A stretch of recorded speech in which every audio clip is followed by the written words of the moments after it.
Demokratike të Kosovës. Zotri Berami, përshëndetje dhe faleminderit për kohën. Faleminderit shumë për ftesën. Zotri Berami, nëse po më dëgjon?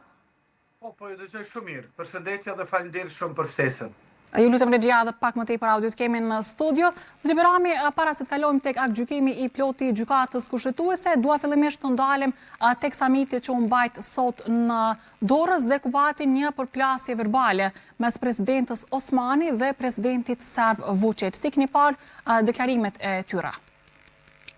Po kam përcjell sipërfaqësisht deklarimet edhe të presidentës Osmani edhe të Aleksandar Vučić, me që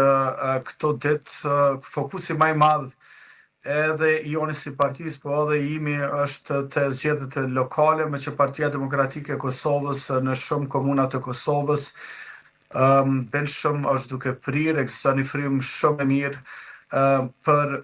këtë betejë të 12 tetorit.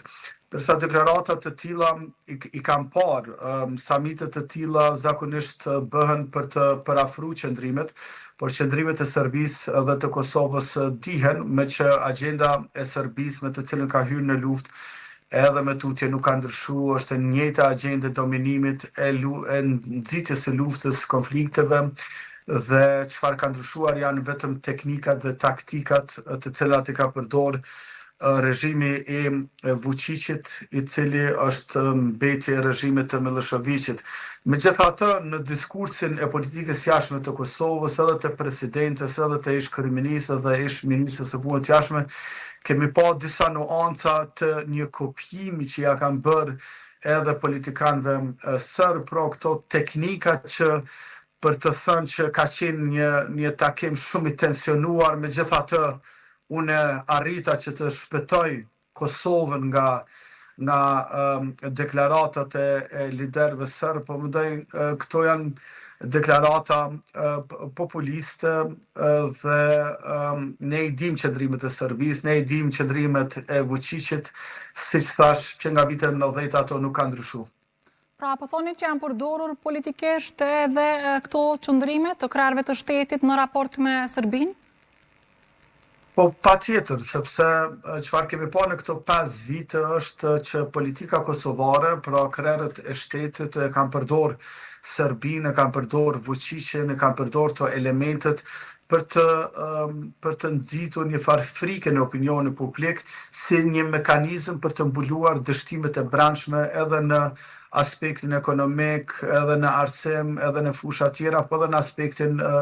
e politikës jashtme, ku Kosova edhe me tutje është në sanksionet të Bashkimit Evropian, ku është përfundimisht në sanksionet edhe të Shtetit të Bashkuara të Amerikës, një Kosovë cila nuk ka marrë njohje nga kjo qeveri, por nga dikush tjetër, ku Kosova nuk është antarësuar në asnjë mekanizëm ndërkombëtar, ka pas një izolim të plot të përfaqësimit të Kosovës në botë, sa i takon kryeministrit dhe ministres së jashtme, dhe një koordinim total të politikës së jashtme, me që duke qenë jo të koordinuar, edhe vizitat e presidentës në për shumë vende të botës kanë pas zero efekt, sepse ajo nuk ka mujt të përfaqësoj politikën e jashtme të Kosovës, e cila edhe me legje edhe me kushtetut formësohet nga qeveria. Pra, qeveria ka pas një tjetër politikë të jashtme, presidentja një tjetër, ministja jashtme një tjetër, dhe si emëruesi krejt këtyre politikave të përvashta nuk është interesi i Kosovës, po është promovimi i tyre personal dhe politikat populiste të cilat Kosovën e kanë shpinë në këtë izolim në të cilin gjendemi.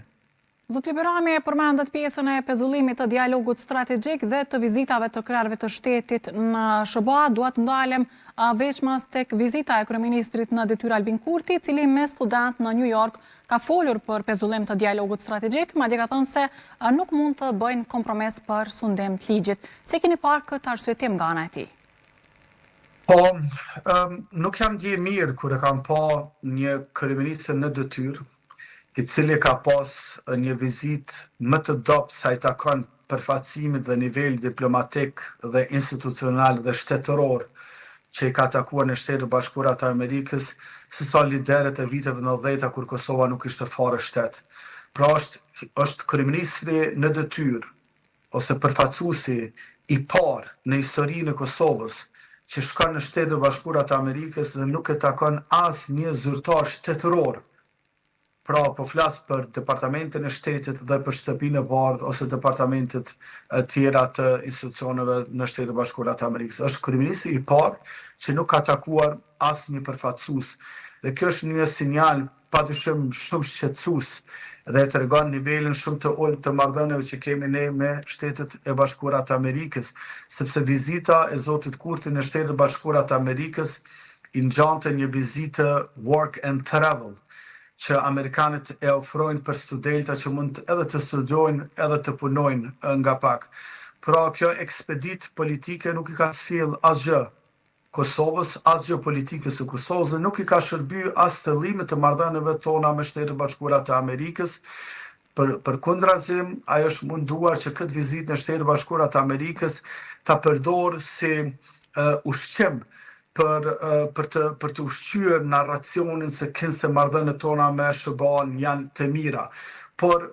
deklaratat e Departamentit të Shtetit dhe Ambasadës Amerikane në Prishtinë duhet të merren seriozisht nga qytetarët e Kosovës, sepse vetëm ata e tregojnë të vërtetën për këto marrëdhënie. Nuk mund të flet askush në emër të Shtetit të Bashkuara të Amerikës, as në Kosovë, as në rajon, as në Evropë përveç Washingtonit. Dhe Washingtoni ishte i qartë që marrëdhëniet janë të lëndura, që dialogu strategjik me Kosovën është pezullu për shkak të një sër veprimesh jo koordinuese të zotit Kurti me Shtetet e Bashkuara të Amerikës. A mundet Kosova të rikuperoj këto raporte, këto marrëdhënie me një prej aleatëve kryesor të saj, siç janë SBA-t? Po, unë besoj që ne mund të rikuperojmë këto marrëdhënie, por parakushti për të rikthyer edhe një herë një traditë të komunikimit, të koordinimit të përhershëm me Shtetet e Bashkuara të Amerikës është që të kemi sa më shpejt zgjedhje të reja dhe të kemi një qeveri të re me një kryeministër të ri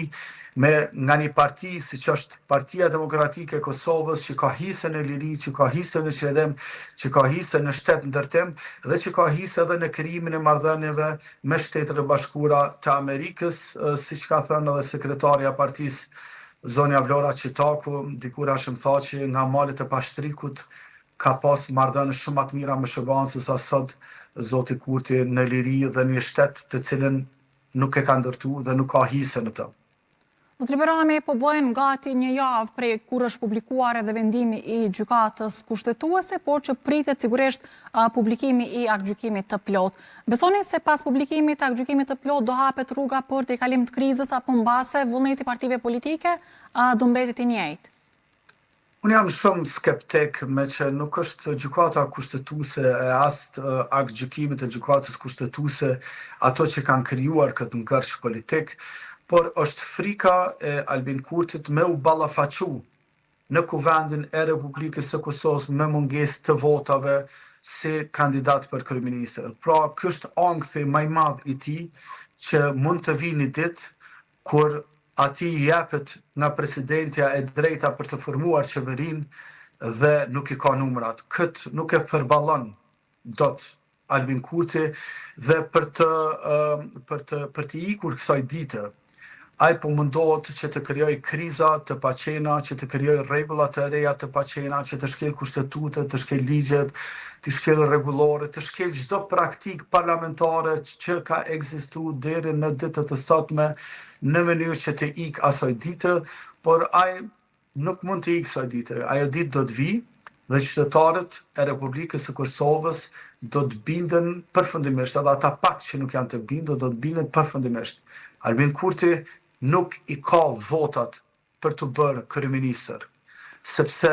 qytetarët e Republikës së Kosovës e kanë pa dhe tashmë janë të bindur që ai as e ka rrit ekonominë, përkundrazi, ka kriju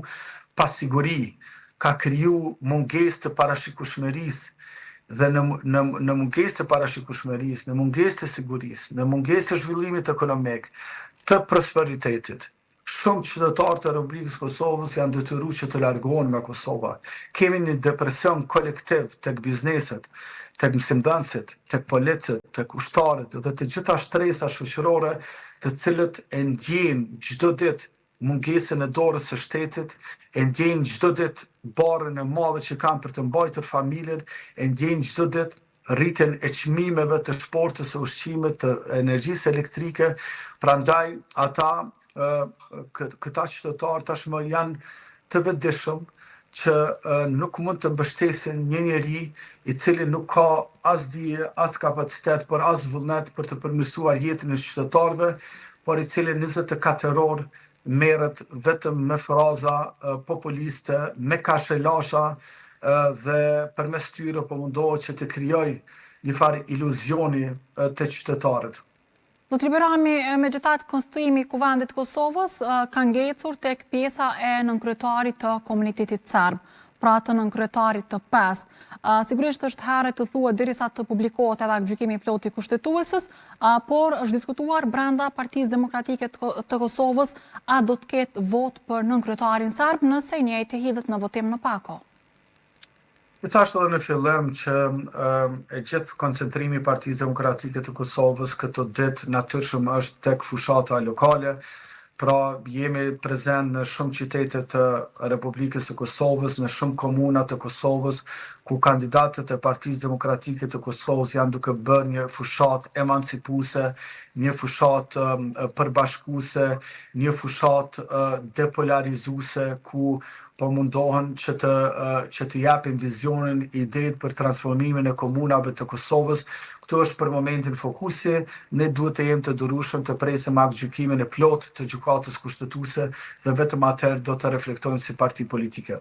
Megjithatë, dua t'ju pyes për deklaratën e kryeministrit në detyrë Albin Kurti pas publikimit të vendimit pra nga ana e gjykatës kushtetuese, ku ka thënë se Kuvendi është dashur të vazhdoj punën me që ka kryetarin dhe 4 nënkryetare të tjerë. Po, zotë Kurti, këto ditë çka do që flet, nuk është mirë qytetarët me marrë shumë seriozisht, sepse ai është duke u munduar që këtë narracionin populist që është duke përdorur në nivel nacional ta zbret edhe në nivelin lokal. Pra, kandidatët e dobët që i ka nëpër komuna po mundohet të zaventojnë me një retorik populiste e cila në nivelin lokal nuk dhejës. Qytetarët e Republikës së Kosovës nëpër komuna të shpërndarë kërkojnë gjëra shumë elementare, siç është uji, siç është kanalizimi, infrastruktura, rrugë, shkolla, qerdhe, dhe narracioni me Vučićin, narracioni me Serbin, narracione tjera populiste të Albin Kurtit në fushatën lokale nuk kanë me dhezë dhe nuk janë të dhezë, sepse qytetarët kanë hallë për një men kritjera dhe ato hallë janë bazike, të cilat nuk i ka zgjedhur tash 4 vjet sa ka qenë kryeministër dhe të cilat qytetarët me padurim presin që të kemë kryetarët dikun të rikonfirmon kryetar që i ka PDK-ja, dikun të zgjedhen edhe të ri, dhe ata të jetësojnë të gjitha këto prioritete që i kanë qytetarët, me që PDK tashmë është dëshmu dhe kryetarët e tyre nëpër komuna kanë dëshmu që janë personalitete, janë kryetarë që mbajnë fjalën, që zhvillojnë ekonominë, që janë bashkë me qytetarë 24 orë për të jetësuar të gjitha sfidat dhe kërkesat dhe ëndrat që ata i kanë. Zoti Berami, krejtësisht në fund dua t'ju pyes pra pikërisht edhe për pjesën e zgjedhjeve lokale, besoni se Partia Demokratike e Kosovës kësaj radhe do fitojë më tepër komuna se sa në zgjedhjet lokale paraprake dhe si prisni të ndikojë gjithë kriza politike e zgjedhjeve parlamentare tashmë edhe në zgjedhjet lokale? Po, unë jam plotësisht i bindur. Këto ditë kam qenë nëpër shumicën e komunave të Republikës së Kosovës, kam parë nga afër kandidatët e Partisë Demokratike të Kosovës, kam parë dhe kam lexuar programet e tyre, vizionin e tyre, kem takuar shumë qytetarë të cilët nuk janë vetëm të Partisë Demokratike të Kosovës, por edhe simpatizantë përkrahas edhe të partive tjera, sepse kam parë edhe në Ferizaj, kam parë edhe në Mitrovic, e kam parë edhe në komuna të tjera ku ka qeverisë Partia Demokratike e Kosovës, kryetarët e këtyre komunave kanë qenë në shërbim të gjithë qytetarëve, pa dallim përkatësie politike, prandaj unë jam shumë besimplot që ne do të fitojmë në një pjesë shumë të madhe të komunave të Republikës së Kosovës dhe do dalim padyshim partia e parë në nivel vendi sa i takon numrit të votuesve po edhe numrit të komunave. E qartë, zoti Berami, të falenderoj shumë për kohën dhe për gatishmërinë. Faleminderit juve. Faleminderit shumë Donjar. Vazhdojmë tutje të nderuar shikues me të tjera materiale. Një person i armatosur ka hyrë në gjykatën e apelit në Tiranë, duke vrarë gjyqtarin Astrid Kalaja dhe duke plagosur 2 të tjerë. I dyshuari raportohet se është arrestuar dhe i është sekuestruar armë.